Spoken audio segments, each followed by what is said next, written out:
Nursing homes are supposed to be safe places. Hmm. Quiet halls, caring staff, routines that keep everyone comfortable. Mm-hmm. But some stories happen after visitors leave, in empty wings, behind locked doors, where things don't always make sense. In this video, you'll hear 3 scary horror stories from nursing homes, moments that started normal but turned into experiences people still can't explain. If you enjoy horror stories like this, like the video and subscribe. And if you want to support the channel even more, super thanks are always appreciated.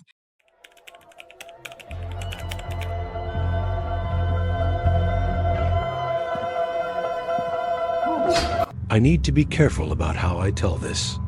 I signed a non-disclosure agreement when I was hired, and another one, a much more aggressive one, on the day I was terminated. But I don't think legal contracts hold much weight when you are dealing with what I saw. I used to work at a place I'll call the Pines. If you live in the Pacific Northwest, you've probably driven past it. It's set back from the highway, hidden behind massive iron gates and a thick perimeter of Douglas fir trees. From the outside, it looks like a resort for the ultra-wealthy, and in a way it is. I wasn't a doctor or a nurse. I worked in environmental services. That's the corporate term for the guys who handle the trash, the bio-waste, and the industrial laundry. It's an invisible job. You move through the service corridors and basements, unseen by the residents who pay $20,000 a month to die in comfort. The facility had a rigid caste system. You had independent living, which was basically luxury condos, then assisted living, and finally, the garden wing. The garden wing was the memory care unit, housing patients with severe dementia and Alzheimer's. It was a fortress. You needed a key card and a biometric thumbprint scan just to get through the double doors. We were told it was for the residents' safety, to keep them from wandering off. We were told they were in late-stage decline, nonverbal, and mostly bedbound. My trouble started in the laundry room. It was located in the sub-basement, a humid, noisy concrete box filled with a roar of industrial tumblers. My job was to sort the incoming chutes. We had color-coded bags, blue for independent, green for assisted, and red for the garden wing. Red bags meant biohazard precautions, usually soiled sheets, heavy incontinence, that sort of thing. One Tuesday in November, I was sorting a red bag labeled Room 402. Room 402 was supposed to be occupied by a Mr. Sterling. According to the shift notes I saw on the clipboard, Mr. Sterling was 92, catatonic, and hadn't left his bed in 6 months. I opened the bag and dumped it onto the sorting table. Amidst the sheets and hospital gowns, there was a pair of trousers. They weren't pajama bottoms. They were heavy, charcoal wool dress pants, expensive, custom tailored. I checked the tag. Italian. That wasn't the weird part. The weird part was the hem. The cuffs of these pants were caked in dried mud, and there was a distinct smear of black grease on the right knee. It looked like bicycle grease or automotive oil. I stood there holding these pants, the smell of damp earth hitting my nose. How does a bedbound, 90-year-old man get mud and grease on a pair of Italian trousers? I assumed a staff member had made a mistake and thrown their own clothes down the chute. I tagged it as misplaced personal item and sent it to Lost and found. 2 weeks later, it happened again. This time, the bag was from room 405. The resident listed was a John Doe, a ward of the state. I pulled out a heavy canvas jacket. It smelled strongly of cigar smoke and pine needles. Inside the pocket, I found a receipt. It was from a gas station 3 towns over, dated 2 days prior at 11:30 p.m. The purchase was for a burner phone and a pack of beef jerky. A chill went down my back that had nothing to do with the basement draft. A ward of the state with late-stage dementia wasn't driving to a gas station at midnight to buy a burner phone. I started paying attention to the trash too. The bio-waste bags from the garden wing didn't contain the usual amount of medical waste. Instead, I'd see takeout containers from high-end steakhouses in the city, empty bottles of scotch. The kind of refuse you'd expect from a bachelor party, not a hospice ward. I knew I shouldn't pry. The security at the Pines was intense. The guards weren't your typical rent-a-cops. They were ex-military types who didn't smile and stood with their hands clasped in front of them, watching everything. But curiosity is a curse. I decided to look into the resident of room 405, the John Doe. I waited until the night shift supervisor was asleep in his office, and I accessed the digital terminal in the laundry bay. I pulled up the intake photo for room 405. The photo showed a frail, elderly man with hollow cheeks. But then I did something stupid. I checked the jacket I had found again. Stitched into the lining was a name, D. Kagan. I pulled out my phone and searched D. Kagan, combined with lawyer or businessman. I found an obituary from 2019. David Kagan, a high-profile corporate attorney, had supposedly died in a boating accident off the coast of Florida.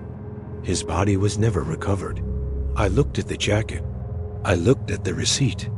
And I realized that the man in room 405 wasn't a John Doe. He was a dead man, and he was very much alive. I needed to see the garden wing. I needed to know if I was crazy. My opportunity came a week later. A stomach bug had wiped out half the night staff. The nursing supervisor called down to the basement, frantic. She needed towels and linens run up to the garden wing immediately, and she didn't have an aide to spare. She authorized my keycard for a one-time entry. It was 2 a.m. The facility was silent as a tomb. I took the service elevator up to the fourth floor.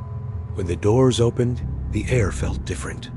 It was cooler, and it smelled different. Not like bleach and sickness. It smelled like cologne and old leather. There were no nurses in the hallway, no beeping monitors, no sounds of distress. I pushed my cart down the hall, my heart hammering against my ribs. I passed room 402, the man with the muddy trousers. The door was solid oak, not the standard hospital door. I reached room 405. The door was slightly ajar. I stopped the cart. I knew I should just drop the towels at the station and run, but I had to know. I crept toward the door and peeked through the crack. It wasn't a hospital room. It was an office. There were no medical machines, no 4 drips, just a large mahogany desk, a leather sofa, and multiple computer monitors glowing. In the dark, sitting at the desk was a man. He looked older than the photo I'd found online, but it was him. David Kagan, the dead lawyer. He was on the phone, speaking in a low, sharp tone. The wire transfer didn't clear, he was saying. You tell them if the money isn't in the account by morning, I release the files. I don't care who it destroys. He wasn't senile. He wasn't helpless. He was conducting business. I stepped back, terrified, but my foot caught on the wheel of the linen cart. It made a loud metallic screech against the tile floor. The voice inside the room stopped. Hold on, the man said. I heard a chair scrape against the floor. Panic seized me. I grabbed the handle of the cart and spun it around, intending to sprint back to the elevator. But as I turned, I saw the elevator doors open at the end of the hall. 2 men stepped out. They weren't nurses. They were the security guards, the big ones. They saw me immediately. They didn't yell. They didn't run. They just started walking toward me with a calm, terrifying purpose. One of them reached into his jacket. I abandoned the cart. I bolted for the fire exit stairwell. I burst through the door and took the stairs 3 at a time, nearly falling, my boots slamming against the concrete. I heard the door open above me, but I didn't look back. I ran all the way down to the sub-basement. grabbed my backpack, and forced the loading dock doors open.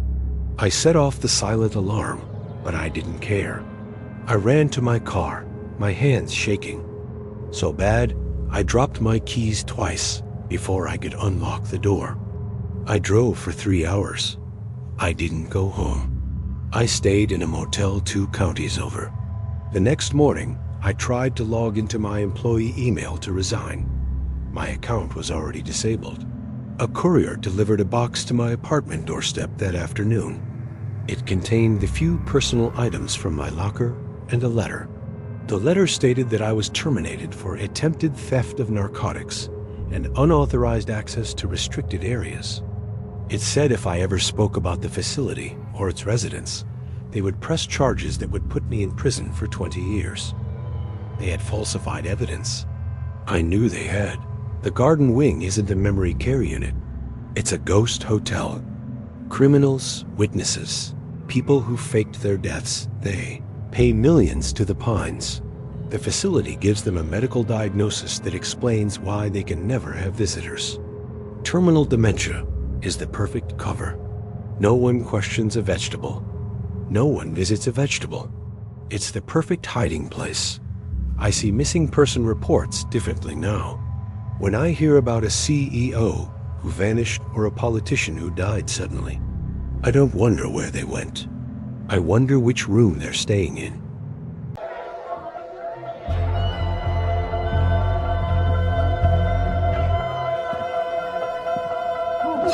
Hospice nursing is intimate. You enter a stranger's home when they are at their most vulnerable, and you become part of the furniture. You see the family's secrets that are usually hidden behind closed doors.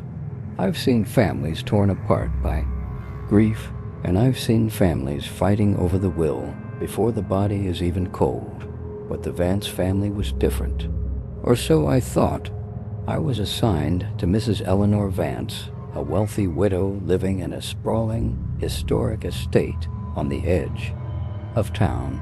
The house smelled of lemon polish and dust. It was always cold. Mrs. Vance was 78 and suffering from an undiagnosed neurodegenerative condition. The agency notes described it as a rapid decline, muscle wasting, inability to speak, and dysphagia, difficulty swallowing. Her primary caregiver was her daughter, Sarah. Sarah was the kind of woman who was universally admired. She was 45, elegant, and had put her entire life on hold to care for her dying mother. The other nurses at the agency gushed about her. She's a saint, they told me. She cooks every meal, manages every medication. She refuses to put her mother in a facility. My first week there, everything seemed normal. Depressing, but normal. Mrs. Vance spent her days in a hospital bed set up in the library. She was skeletal, her skin like parchment paper draped over sharp bones. She couldn't talk, only making low, guttural groans. Sarah was always hovering. She was oppressive with her care. She would smooth the sheets, adjust the pillows, and constantly whisper in her mother's ear, "I'm here, Mama. I'm taking care of you." But Mrs. Vance didn't look comforted. She looked terrified. Every time Sarah entered the room, the heart rate monitor would spike, beeping rapidly. Sarah would smile sadly and say she gets so anxious about being a burden, it breaks my heart. My suspicion started with the tea. Sarah insisted on preparing all of Mrs. Vance's fluids. She brewed a special holistic herbal blend that she claimed helped with the inflammation. It was a dark, muddy green liquid that smelled metallic, like wet pennies. I noticed a pattern. About 20 minutes after Sarah fed her the tea via the G-tube, Mrs. Vance would become violently ill. Vomiting, dry heaving, her body seizing up in cramps. I suggested to Sarah that perhaps the tea was too acidic. Sarah's face went cold. "My mother has taken this blend for years," she snapped. "It is the only thing keeping her alive. The vomiting is just the disease purging the toxins." One Thursday, Sarah had to leave for a meeting with the estate lawyers. This was rare. She usually never left the house for more than an hour. She gave me strict instructions before she left. Do not give Mother anything by mouth. Her swallowing reflex is gone. She will choke. About an hour after Sarah left, Mrs. Vance started thrashing. It was a weak, desperate movement. Her left hand clawed at the bed rail. She was making a sound I hadn't heard before. It wasn't a groan of pain.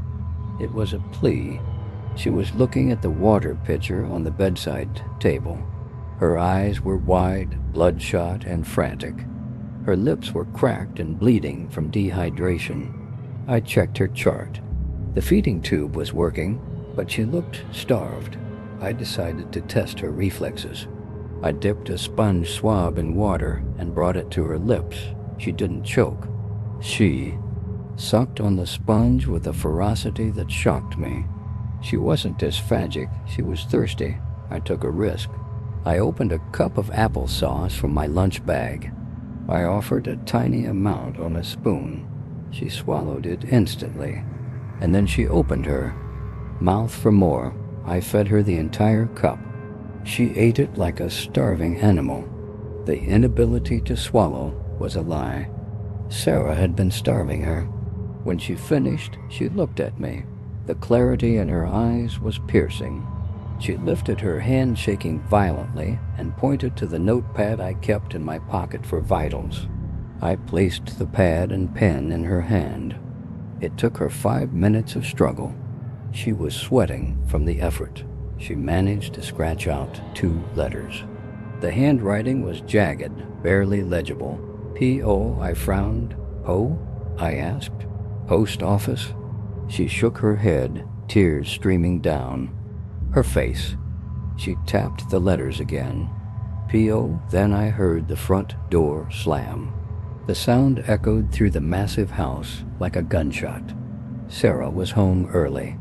I quickly hid the empty applesauce container and the notepad in my scrub pocket. Sarah walked into the library a moment later. She looked impeccable, but her eyes darted around the room, scanning for anything out of place. She looks flushed, Sarah said, her voice tight. Did you touch her? Just checking her vitals, I lied. My heart was pounding. I'll take over. Now, Sarah said, you can leave early. It wasn't a suggestion. It was an order. I drove away, but I didn't go home. I pulled into a parking lot down the street and pulled out the notepad. P.O., I thought about medical abbreviations. In nursing, P.O. stands for per os Latin for by mouth. Was she telling me she could eat by mouth? I already knew that. Then I remembered the smell of the tea, that metallic copper smell. And the symptoms, hair loss, vomiting, muscle weakness, the white lines I had seen on her fingernails. I pulled out my phone and searched poison symptoms, PO. The first result wasn't a medical term. It was the periodic table.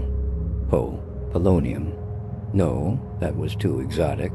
But right next to it in the search results, heavy metal poisoning, arsenic, thallium.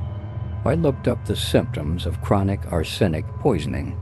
It was a perfect match for Mrs. Vance's condition. The neurodegenerative disease was a cover. Sarah was poisoning her mother, but why? I called the agency supervisor, my voice shaking. I told her everything. The starvation, the eating, the symptoms. The supervisor sighed. Look, we've had complaints about Sarah being controlling before, but you have to understand the financial situation. Mrs. Vance's trust fund is set up as a living stipend. A state pays out a massive monthly allowance for her care as long as she is alive. Once she dies, the estate is liquidated and donated to charity. Sarah gets nothing. The realization hit me like a physical blow. Sarah didn't want to kill her mother. That would end the money. She wanted to keep her sick. She was keeping Mrs. Vance in a state of perpetual, agonizing near death to keep the checks coming. It was torture for profit. I knew I couldn't wait for an investigation. Sarah had seen the flushed look on her mother's face. She knew something had changed. I drove back to the house. I didn't care about protocol. I let myself in with the emergency key. The house was deadly silent. I ran up the stairs to the library. The door was closed. I could hear Sarah's voice inside. It wasn't the sweet, saintly voice anymore. It was a low, hateful hiss. "You ate," she was whispering. "I can smell it on you. You ungrateful bitch. After everything I do for you." I burst through the door. Sarah was standing over the bed. She was holding a pillow over Mrs. Vance's face. "Get away from her," I screamed. Sarah spun around. She didn't look like a monster. She looked like a tired, annoyed, middle-aged woman caught doing a chore. She dropped the pillow. She was struggling to breathe, Sarah said calmly. I was propping her up. Mrs. Vance was gasping for air, her eyes rolling back. "I'm calling the police," I said, backing out of the room. Sarah took a step toward me. "You're a temp nurse," she said, her voice dripping with condescension. "I'm her daughter. I'm the hero here. Who do you think they'll believe? I'll tell them you stole her pain meds. I'll ruin your life." I didn't stay to argue. I ran downstairs and dialed 911 from the front lawn, screaming that there was an active assault. The police arrived in minutes, but Sarah had already cleaned up. She had disposed of the tea. She played the role of the distraught daughter perfectly. However, Mrs. Vance was taken to the hospital. Once she was away from Sarah, away from the tea, she started to improve. The doctors found massive levels of arsenic in her hair follicles. Sarah was arrested 3 weeks later. They found the arsenic in the potting shed, disguised as rat poison. The trial was a nightmare. Sarah's lawyers tried to paint me as incompetent, delusional, a thief. But the toxicology report didn't lie. Mrs. Vance died a year later, peacefully, in a real facility. Sarah is currently serving 20 years. I still work in hospice, but I have a new rule. If the family is too perfect, if the daughter is too dedicated, and if the patient looks at their loved one with fear instead of relief, ignore it. I look at the fingernails, and I check the tea, because sometimes the monster isn't the disease, it's the person holding the spoon.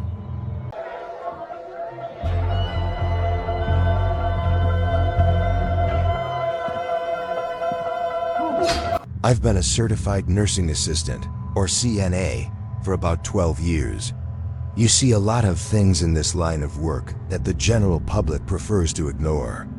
Bodily fluids, death, the slow decay of the mind. It's just Tuesday for us. But what happened at the Greenbrier facility 3 years ago wasn't medical. It was predatory. Greenbrier was one of those state-funded places that always smelled faintly of bleach and boiled cabbage. We were perpetually understaffed. On the night shift, it was usually just me and one registered nurse, or RN, covering 2 entire wings. That's roughly 40 patients for 2 people. My beat was the East Wing, specifically the hallway housing our total care residents. These are the patients who are bedbound, nonverbal, and completely reliant on us for everything from feeding to turning them over so they don't get bed sores. It started with the food trays. We had a patient in room 304, Mr. Henderson. He had advanced Huntington's disease. He couldn't control his movements, couldn't speak, and certainly couldn't feed himself. Dinner trays were delivered at 5 p.m. by the kitchen staff. Since I came on at 7 p.m., my first round usually involved clearing those trays. Usually, the day shift aides would have fed them, but they were lazy. I expected to find full trays of cold pureed food that I'd have to reheat.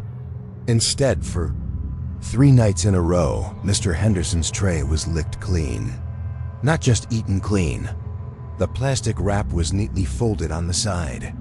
I asked the day shift aide, a girl named Kayla, if she fed him. She shrugged and said she hadn't gotten around to it yet. I assumed she was lying to cover her tracks, claiming she did it so she wouldn't get written up. I let it go. A week later, things got weird. I was doing my 2 a.m. rounds. This is the turn and position round. I went into room 306, Mrs. Gable. She was in a persistent vegetative state. When I rolled her onto her side to change her sheets, I saw bruising on her upper arms. It looked like grip marks. 3 distinct, oval-shaped bruises on each bicep. I reported it to the RN on duty. We documented it as possible handling injury, assuming a day shift worker had been too rough moving her. But the spacing was wrong. The hands that made those marks were small, but they were strong. The atmosphere in the East Wing changed over. The next month, it's hard to explain, but the hallway felt heavy. The residents, even the ones who were catatonic, seemed restless. Their heart rate monitors were constantly spiking between 3 o'clock and 4 a.m. High pulses, rapid breathing, panic. Responses in people who couldn't move. I started feeling like I was being watched. The hair on my arms would stand up when I walked past the supply closet near the fire exit. I'd hear shuffling, soft thuds, like someone walking in socks. Every time I checked, the hallway was empty. The breaking point was when I found the candy wrappers. I was cleaning Mr. Henderson's bedside table and found 3 wrappers for peppermint candies stuffed inside his pillowcase. Mr. Henderson was on a strict, pureed diet.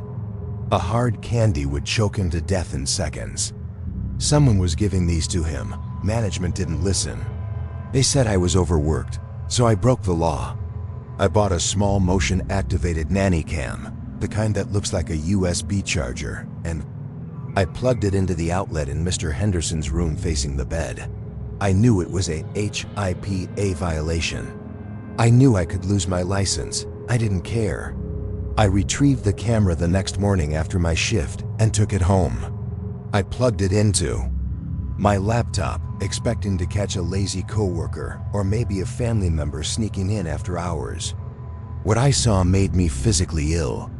The footage was grainy, illuminated only by the hallway light creeping in under the door.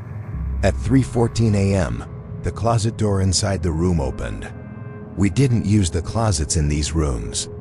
They were usually nailed, shut or full of old equipment. A figure crawled out. It wasn't a nurse. It was a man, small and wiry, wearing what looked like a filthy, oversized hospital gown that had turned gray with age.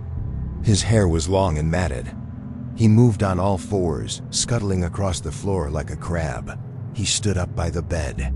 He loomed over Mr. Henderson. On the video, I could see Mr. Henderson's eyes go wide in the semi-darkness. The man began to stroke Mr. Henderson's hair. He was whispering something, but the audio was too low to catch it. Then, he pulled something out of his pocket and forced it into Mr. Henderson's mouth. He held his hand over the patient's mouth to force him to swallow. The intruder spent 20 minutes in the room. He didn't just feed him, he moved him. He manipulated Mr. Henderson's limbs, bending them at odd angles, playing with him like a toy action figure. It wasn't medical care. It was experimentation. I paused the video and called the police immediately. I didn't even call my boss. When the police swept the building, they found a false panel in the back of the closet in room 304. It led to a crawl space that ran between the walls of the East Wing and the old boiler room. Living in that crawl space was a man named Arthur. He had been a janitor at the facility 5 years prior, fired for inappropriate conduct with residents. He had been living in the walls for at least 6 months. He had a mattress made of stolen hospital blankets and a stash of stolen food. But the worst part was his journal. The police told me later he kept a notebook. He detailed his rounds. He thought he was the doctor. He wrote down what he fed them, scraps from the dumpster, hard candies, sometimes medication he stole from the trash. The bruising on Mrs. Gable? He wrote that she was resistant to treatment and had to be restrained. Arthur had been practicing medicine in the dark on people who couldn't scream for half a year. I quit nursing after that. I work in medical billing now. I can't handle the silence of a hospital room anymore. I always wonder what's waiting behind the closet door. And that's all for tonight. Remember, the most terrifying monsters are the ones that look just like us. The ones who might even live right next door. If these stories serve as a good reminder to trust your instincts, then show your support and like and subscribe. Hitting that bell means you'll get a warning before the next nightmare begins. Sleep well, if you can.